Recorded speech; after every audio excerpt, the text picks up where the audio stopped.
My name is Tim O'Brien. I'm a writer, and I've written now 9 books.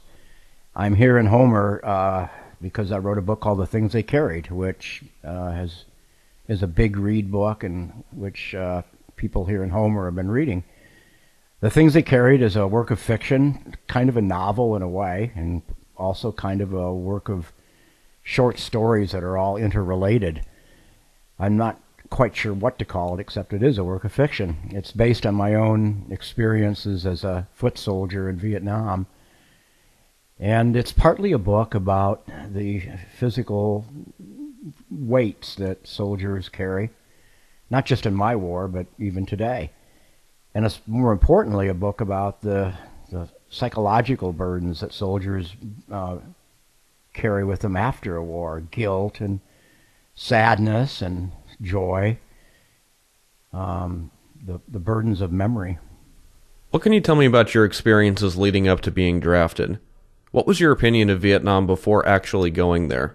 Well, I was opposed to the war all through my college years. It seemed to me that the best you could say about Vietnam was that certain blood was being shed for uncertain reasons, which is to say the bodies were for sure. There was no disputing it. Dead people were dead. And the wounded were wounded, and the orphans were orphans, but the reasons for the war were not certain. The whole country was divided about the war. My own family was divided. My mom was for it, my dad was against it, and that was true all across America. And it seemed to me that as a kid, in high school and in college, that you don't go off killing people unless you're pretty sure it's the right thing to do. You don't do it if maybe it's the right thing. And so I spent the latter part of my college years standing in peace vigils, ringing doorbells for Gene McCarthy, who was running for president on a peace platform. And then a couple of months later, I found myself with a draft notice having to decide, what am I going to do? You're opposed to a war. On the other hand, you love your country. You live in a small town, as I grew up in, much the size of Homer, about 9,000 people in my hometown. You knew everybody, everybody knew you. You didn't want to be branded as a coward or a sissy. And you love your country, but at the same time, you don't love the war. What's the right thing to do when you're 21 years old and your country's going to tell you to go to a war? And I spent the summer of 1968 just wrestling with this. Should I go to Canada or Sweden or should I go to the war? And I never really came to a decision. I just sort of gravity decided for me, or just a kind of forfeiture where I just didn't decide and just let the war take me. I got on a bus one day and went to Sioux Falls, South Dakota, where I was sworn into the Army, and got on an airplane and went to Fort Lewis, Washington. Went through basic training and a thing called AIT, which is Advanced Infantry Training in my case, and found myself not much later in Vietnam, fighting a war that I despised, seemed unwinnable. There was no sense of victory. I couldn't imagine the Viet Cong surrendering, or say as the kind of the World War II model where Germany surrendered and Japan surrendered. That was not going to happen. What was victory? What would it take to actually win this war? On top of that, throughout my time in Vietnam, we didn't know what to shoot at or who to shoot at. Who's the enemy? You don't know until someone begins shooting at you, and then you do know, but by then it's way too late. There were no uniforms, there was no front, no rear. The war was all around us. You go into a village and you would know who was for you or against you, who was indifferent. And over time, over the course of my tour as a foot soldier over there, I saw a kind of hardening happening inside myself, where the whole place became the enemy. If you couldn't find the enemy, it was all the enemy.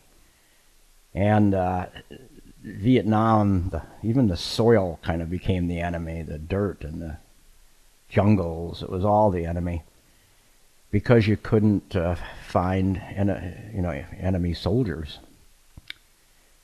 came back and I began writing about all this when I was a pretty young guy at the time. I was probably 25, 26, somewhere on there, and I've been writing in a way about it ever since. Okay, so the stories in the book are what could be called historical fiction, in that they're fictionalized scenarios of events that actually happened. But how much of the things they carried is based in reality? Well, in one sense, it's all based in reality. It comes out of my memory. In another sense, it's all fiction. I'll recall, for example, a real day and a real event when something real happened. But then I'll move away from that event that's in my memory and try to make a full story out of it. So I write about not just what happened, but what almost happened or what could have happened that day. And in some cases, what should have happened. In fiction, you can move away from the plane of the historical reality, and you can move into what I think are more important things, at least for a fiction writer, which are moral questions, questions of the imagination. I can remember a day, for example, in July of 1969 when we came into a village and we'd had a terrible morning with a couple of guys killed and a couple more guys wounded, and we were in a bad mood as a company. And in this little village, there was a village well, and at the village well was this old man. He was probably 80 years old, maybe even older, and he was totally blind. His eyeballs looked like little burnt-out discs of aluminum. But he was just this nice old guy, and he was dipping his water bucket into the village well and bringing up water and throwing it over our backs and heads, giving us these makeshift showers. And at one point, as this nice old man was showering us with his water, one of my fellow soldiers picked up a carton of milk, the kind you get in a high school cafeteria, a little half pint. And from 2-3 feet away, which, I mean, really close, just hurled that thing at the old man, hit him in the eye. The old man lost his balance, fell down, the carton had burst open, there was milk all over his face. And the whole village stood silent. You know, the little kids had been laughing at our naked bodies, and all the kind of people who had been modestly friendly. The place just went dead silent. And the old man got up, and after a little bit, and kind of wiped the milk off his face, and there was a little blood over one of his eyes where the carton had hit. And he started smiling, and he dipped his bucket back into the well and just kept on giving us showers. Well, you take that anecdote, a real thing that happened, and you go to write about it, and as startling as the event is, I mean, it was startling then, and even all these years later, it will wake me up at night. But what wakes me up is what isn't in the story, which is not present in the story, which is my own silence that day. I didn't say anything. I didn't yell at that soldier who had done this evil act. I just stayed dead quiet. Partly I'd been hardened by the war myself, not surprised by the stuff happening around me.